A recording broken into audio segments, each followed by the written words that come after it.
Hi, my name is Chloe Panacchio, and I want to thank you for considering me for the Kristin S. Female Hairstylist Scholarship. The first question is, what motivated you to pursue a career in cosmetology? I've been a receptionist at a salon for the past 5 years, and I really think of the salon as my second home and as my coworkers as my second family. I feel the most supported and confident in myself while I'm there, and I want to continue learning and growing in my salon. I see myself there for a very long time, and I want to do more there. I think even more so, my boss really has motivated me throughout the years.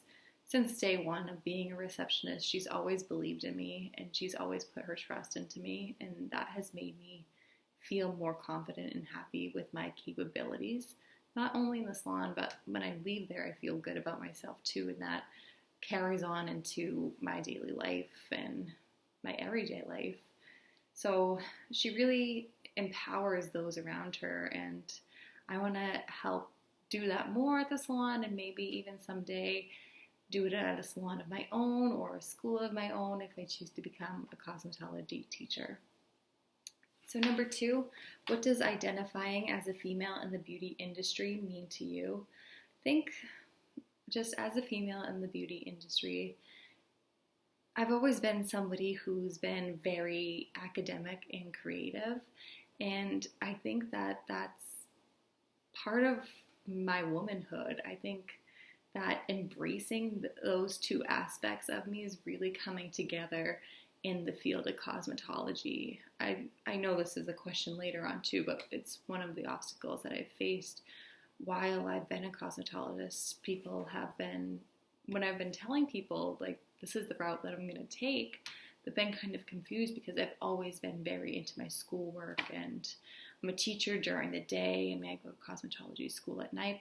And right now I'm feeding both aspects of that academic and creative side, but I think that cosmetology alone can do that as well, because people don't understand that there's so much academics that goes into it, and I think that having that balance is really part of being a woman. Women can do it all, and look, I'm doing it all, and I just keep on amazing myself with what I'm doing.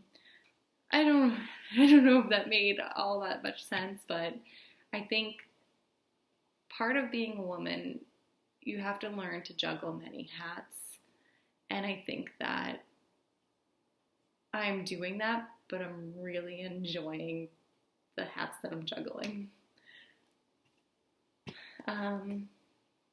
Yeah. And number 3, the importance of education in your journey to becoming a professional stylist. So I've just said that I really love school. I'm very academic. I went to college for English and art, and I minored in entrepreneurship. So I think, like, part of me has always kind of not known that I was going to be a cosmetologist. I was a receptionist at a salon, but I feel like a lot of the routes that I've taken have really set me up for success in my future career. I'm going to be able to communicate well. I have a very creative background, and I have expertise in art, and I have knowledge in entrepreneurship, in running a business, and I think that all of those are going to come out to play wonderfully in my career as a cosmetologist.